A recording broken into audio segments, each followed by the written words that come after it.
Welcome to the Deep Dive, the show that tries to find the signal in the noise of modern football. And today, what a signal it was. We're heading to Selhurst Park, November 30th, 2025. The atmosphere was, well, it was electric. The pressure was immense, and Manchester United pulled out what was arguably their most important result of the season so far. It was more than just a win, wasn't it? It felt like they were getting rid of some recent ghosts. So our mission today is pretty clear. We're going through all the reports, the fan reactions, the tactical debates around United's huge 2-1 comeback win against Crystal Palace. And that context is absolutely everything. I mean, you, the listener, you were probably watching this one with your heart in your mouth. This was right on the back of that absolute soul-crushing loss to a 10-man Everton side. A terrible performance. Awful. And that result had everyone questioning everything. The manager, the players, even formation. So we really need to dig in and figure out what this comeback tells us about the character, the backbone of this Ruben Amorim team. And to really get the full picture, you have to understand the scale of what they actually overcame. This 2-1 result, it wasn't just about getting 3 points on the board. It was, I think, psychologically massive for the club's morale. Of course. It broke that horrible 3-game winless streak, sure. But the bigger story is Palace's record. This win ended their incredible 12-match Premier League unbeaten run at home. Selhurst Park has been a fortress. 12 matches unbeaten at home. I mean, that's the kind of run that builds an aura around a club, around a stadium. You just don't break a streak like that easily. Not at all. And United's record there has been, well, atrocious for years. They hadn't won at Selhurst Park since July 2020, before all the pandemic restrictions. Oh, really? That long? That long. They hadn't even scored a goal there since Bruno Fernandes managed one way back in January 2023. So for Amorim's team, a side that was under so much pressure, to go 1-0 down and then find a way to fight back and win 2-1 away from home, that is exactly why all our sources are calling this a massive result and the perfect, huge response they needed after that Everton shambles. Right. Let's get into it then, because this match was, well, it was almost a perfect little drama, wasn't it? A real story of sort of fragility versus resilience. The BBC report gives you the cold, hard facts. Crystal Palace won, Manchester United 0 at halftime. But, I mean, those numbers don't even begin to tell the story of the despair United fans were feeling. That's right, and the goal itself just kind of summed up the whole mood, didn't it? Jean-Philippe Mateta from the penalty spot, 36th minute. And we have to stop on this for a second because the way the penalty happened is a little technical detail that I think our listeners will appreciate, and it touches on one of the most frustrating parts of modern refereeing. Mateta's penalty was, quote, twice taken. I remember seeing that live and just thinking, wait, how is that allowed? The sources say Palace got the benefit of a specific 25-26 rule change regarding double-touch spot kicks. Can you break that down for us? Yeah, absolutely. And it's important context. The old rule, the one we all grew up with, was that if a penalty taker hit the post, say, and the ball came straight back to him without anyone else touching it, he couldn't touch it again. It was an indirect free kick to the defending team. Right, an illegal double touch. Simple. Exactly. But there's been this sort of creeping change in the rules. The final interpretation on the day was, well, it was confusing, but the outcome was that the goal stood. And it just added to that feeling for United fans that not only were they behind because of a mistake, but the rules themselves just felt like they were conspiring against them. So it's 1-0 down. Yeah. The goal has a slightly controversial feel to it. And the general feeling about that first 45 minutes from the supporters was, I mean, it was just bleak. What were people saying? The words being thrown around were pretty damning. Horrendous, abysmal, underwhelming. We found one fan comment that I think just captured it perfectly. He said, the first half felt like an extrapolation from the Everton game. Oh, that's good. Isn't it? It suggested nothing had been learned. The same lack of ideas, the same sluggish pace, and crucially, just a complete and utter lack of any attacking threat.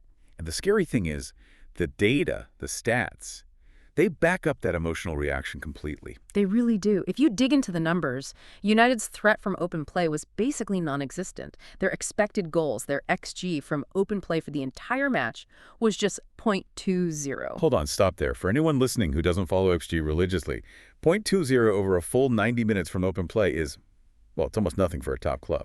It means you created practically zero decent chances unless it was from a corner or a free kick. Precisely. It points to a complete breakdown in the system. It asks that massive question, if you can stop Bruno Fernandes from getting on the ball, where on earth does the creativity come from? Palace were in control, and their overall XG of 1.97 compared to United's 1.25 shows they created much, much better chances. Okay, so it's a complete mess at halftime. Tactically, psychologically, everything. But this is where the story gets so interesting. The second half transformation. What on earth was said in that dressing room? Mentality. That had to be the key word. The sources all point to this immediate, almost visceral change. The team came out for that second half with more aggression and intensity. Whatever Amorim said, they came out looking for a fight. It wasn't about some genius tactical tweak then. Not really, no. It was just about competing. Winning second balls, pushing 10 yards further up the pitch. They played with an urgency that was just completely missing before halftime. And that change in attitude led to 2 goals, boom, boom, just like that. Yeah. The equalizer came in the 54th minute. And it was Joshua Zirkzee who got it, the man under all the pressure. It came from a set piece, Bruno Fernandes with the assist, and Zirkzee finished it with what was described as a vicious drive from an acute angle. It was the perfect answer. A massive injection of belief. And the comeback was complete before we'd even had a chance to process the first goal. Less than 10 minutes later, 63rd minute, Mason Mount gets the winner. And again, you see the theme here. It's a set piece. A short pass from Bruno just outside the box, and Mount drills it low and hard into the corner. So the 2-1 scoreline held. Yeah. To go from not scoring at Selhurst Park for almost 2 years to banging in 2 goals in 9 minutes in the second half. That is the sign of a team that can at least flip a switch. It buys the manager time. It does. It secured a massive win, and the fans all agreed the second half was much better. They played with more fight, more confidence. You just can't overstate the psychological value of those 9 minutes. That win was really defined by 2 players who were desperate for those goals, weren't they? Let's start with Joshua Zirkzee. Before that 54th minute, he was quite rightly being called a much maligned frontman. The pressure on him was just enormous. It wasn't just general bad form. It was the fact he'd been so ineffective in that loss against 10-man Everton. That really magnified everything. And this was his first start in 225 days, all the way back to a hammering at Newcastle in April. So for Amorim to stick with him, that was a huge gamble. It was a massive show of faith. Zirkzee really had to repay it, and to his credit, he did, just when the game was on a knife edge. And you could see the narrative around him just completely flip in that one moment. Yeah. It just shows you how much this game is played in the head. It's the ultimate confidence drug, isn't it? There was one fan comment that just nailed it. Confidence is such a drug. Zirkzee link-up play improved massively after that goal. Before he scored, he looked lost. His first touch was heavy. After, his hold-up play was suddenly better. He was more keen to get physical, using his body, bringing others into the game. And he actually spoke about that mental battle himself, which you don't always hear from players. Yes, he was very open about it. He said, if you don't score for a long time, it can get to you. But I'm surrounded by great players, great people, and we help each other every day. That tells you everything. The pressure was real, and that goal was just a huge personal relief for him. And yet, even with that crucial goal, the fans are still completely split on him, aren't they? It's the classic Manchester United striker debate. Absolutely. The split is deep. His supporters, they argue he just needs a proper run of games for consistency. They think his technical quality will eventually shine through. They feel he fits the system better than Rasmus Højlund because of that hold-up play, that ability to link things together in Amorim's narrow formation. They see him as potentially silky and technical. But the critics have a lot of ammunition from that first-half performance. They do. They'll point out that, goal aside, he was lost for most of the game, and some of his movement in that first half was just painful to watch. The main criticism is that he's just distinctly average, maybe not PL level in terms of raw pace and power. Some fans were adamant he should be shipped out in January. So the debate is, do you trust his technical ability to come good, or are his physical limits just too much of a problem in this league? Right. So if Zirkzee's goal was about relief, Mason Mount's winner felt more like, I don't know, validation after a really long, tough road back. It was huge for him. Just playing the full 90 minutes was a massive personal milestone. His whole United career so far has been about this quiet battle with fitness, and this performance felt like him saying, I'm back and I'm ready to contribute. And you could hear that in what he said after the match. He was buzzing. He said he was enjoying my football, and when you have days like this in front of fans like this, it makes it all worth it. He framed it as a reward for patience, hard work, and consistency. And the fans are really starting to come around. People are seeing him as one of our best players in this system, because of his work rate and discipline. One fan even said, "I'm really beginning to love Mason Mount." That's a huge shift. And beyond the brilliant goal, there was that lovely moment at the end of the game with Lenny Yoro. Mhm. There's a lot about the character of the man and maybe the culture in the team. It was a fantastic piece of leadership. Yoro, the young center back, he was clearly devastated after his mistake gave away the penalty. And Mount was the first one over to him, giving him a pat on the back, some words of encouragement. That sort of maturity, especially from a player who's just had his own big moment, it shows that there's a good environment there. It suggests they're trying to build a culture where young players are supported, not thrown under the bus. And that, in the long run, is maybe just as important as the goal itself. So if Zirkzee and Mount were the finishers, Mhm. the architect behind both goals was, well, who else? The captain, Bruno Fernandes. Inevitably, Bruno was the catalyst, wasn't he? Both assists from those crucial second-half set pieces. And this wasn't just about winning a match for him. He also set a pretty major personal record. He's now 4th on the all-time list for Premier League assists for Manchester United. He's on 56 now, officially overtaking Paul Scholes. 56 assists. And the key thing is he's done it during what has been a pretty chaotic and inconsistent period for the club. Exactly. He's achieved this in our worst period, too, and a lot of the time he's been playing deep in a midfield pivot, not even as a proper number 10. It just shows you how much he influences games. This season alone, he leads the entire Premier League in chances created, 31 in total. His impact is just everywhere, even when the rest of the attack isn't clicking. And yet, even with those stats and the match-winning assists, he was still at the center of the classic United man of the match argument. It's the ultimate Bruno paradox, isn't it? He got the official award, but you look at fan forums and social media, and people were fiercely divided. The critics will say he played horribly today or that he was just average. They'll point to sloppy passes in the first half. But the counter-argument is just 2 assists, game over. Precisely. The final word is always that he had moments that won us the game.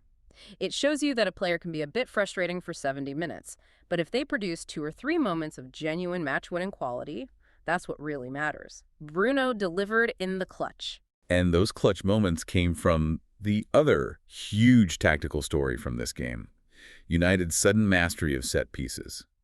Both goals came from routines that looked like something off the training ground. This is maybe the most surprising part of Amorim's tenure so far. We are genuinely seeing the rise of set-piece FC at Manchester United. It's becoming a real weapon for them. 6 of their last 7 goals have come from set pieces. 6 out of 7. 10 set-piece goals this season in total. It's a massive, massive improvement on recent years where, let's be honest, they were completely toothless from dead balls. And the credit is clearly going to the new specialist coach. What are the fans saying about the difference? They're absolutely delighted. They're saying that every corner, every free kick now feels dangerous. That was just not the case before. It felt more likely that the other team would score on the counter. They're noticing the rehearsed routines, like that short pass to Mount. It gives them a reliable way to score when, as that 0.2 in XG proves, they're struggling to create in open play. Okay, but let's play devil's advocate here.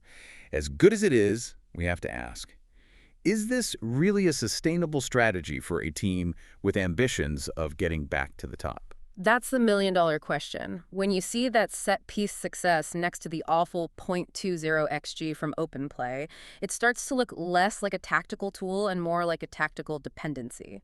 Critics are calling it unsustainable, arguing that the goals are coming from individual brilliance in a specific moment, not from a repeatable, cohesive attacking system. And why is that a problem in the long run? Because sooner or later, you'll come up against a team that is brilliant at defending set pieces, or a team that just doesn't give away cheap free kicks.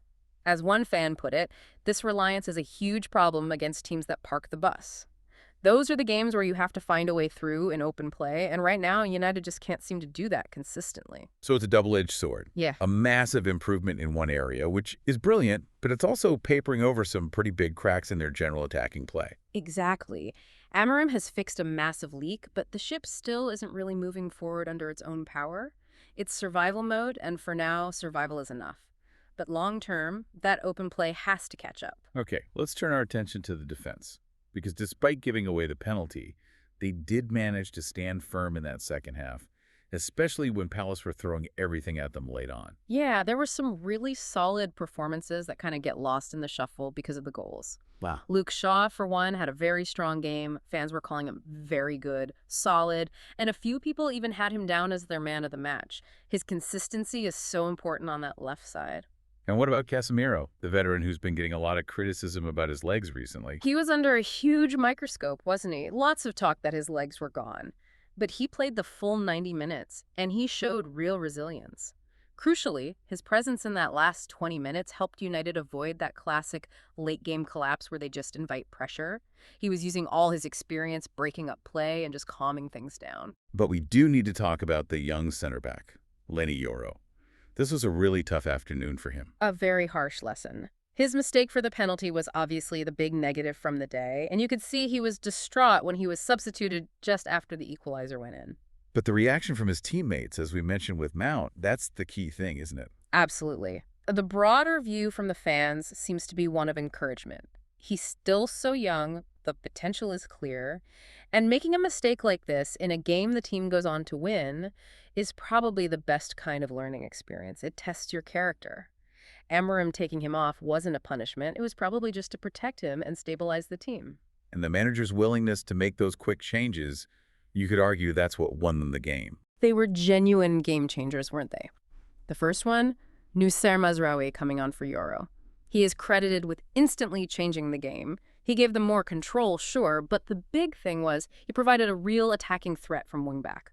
One fan pointed out he was actually attacking and moving into the space. That tactical shift immediately gave the forwards more room to work with. And that just underlines how vital aggressive wingbacks are in that 3-4-2-1 system. It's everything. The system lives or dies by its wide players. When they're passive, it just becomes a flat back five and you get that 0.20 XG problem. Mazraoui brought that dynamism they were crying out for. And then, the moment that got all the fans buzzing, the return of Lisandro Martinez. The butcher is back. That was all over social media. He came on for Shaw in the 82nd minute after being out for ages, and the morale boost was visible. Fans felt his arrival just locked it down at the back. His aggression, his front foot defending, meant the team could just see the game out professionally. That little 10-minute cameo was so important, just to see him back out there. All of this, the comeback, the individual moments, the subs, it all comes back to the man in the dugout, Ruben Amorim, and this constant debate about inconsistency. Ah, yes, the weekly cycle of Amorim in versus Amorim out. It's incredible. You see posts swinging from one extreme to the other in the seconds after the final whistle. This win has definitely turned down the volume on the out crowd after the Everton game, but the debate about the overall project is still raging. So what's the case for the defense? What are the Amorim in camp arguing right now? They're arguing that he's working with a paper-thin and really inconsistent squad, particularly with injuries. They point to the recent run of Form 4 wins, 2 draws, and 1 loss in 7 games and say, that's actually pretty solid progress. They'll say key attackers like Kuna and Sesko are out, and that the bad performances are down to individual errors and a lack of quality, not a broken tactical system. A fair point. But what about the critics? Where are they still finding fault? They remain completely unconvinced. They'll say United only won because of a bit of individual brilliance from Bruno and because Palace had tired legs after playing in Europe. They're still questioning his stubbornness with the 3-4-2-1 formation, which they think is too rigid. And most of all, they point to that unsustainable reliance on set pieces as proof that he hasn't really proven he can build a top-tier attack in the Premier League. It sounds like he's just stuck in this loop of being judged entirely on the last result. Pretty much. As one fan said, they hate this phase of winning a game, manager in, losing a game, manager out. It just highlights the total lack of a settled feeling around the club. This win bought him some breathing space, but those big tactical questions are still hanging there. But you could turn that around, couldn't you? If your open play isn't working because you're missing key players, isn't it actually a sign of good management to lean into set pieces so heavily? It's being pragmatic, not just failing. That is the ultimate defense, and it's a very strong one. He's identified a strength, Bruno's delivery, some height in the box, and he's maximized it. The problem is, football is judged on aesthetics as much as results, and when your open play stats are that low, the critics will always have something to shout about even when you're winning. Right, let's zoom out a bit and look at the bigger picture. What did this huge comeback actually do for Manchester United in the Premier League table? Well, it was absolutely vital for momentum. United moved up into 6th place with 21 points from 13 games. And crucially, they jumped over Crystal Palace, who dropped to 7th. That's a nice psychological blow to a direct rival for those European spots. And the sources are all highlighting just how ridiculously tight the top half of the league is this season. It's unbelievably congested. United are now only 4 points off Manchester City in second place. The whole top half of the table is just in this constant state of flux. It means that while a title challenge seems a long way off, the race for the top four is completely wide open. A decent run of form could see you shoot right up the table. But the win also brought with it that classic United frustration, didn't it?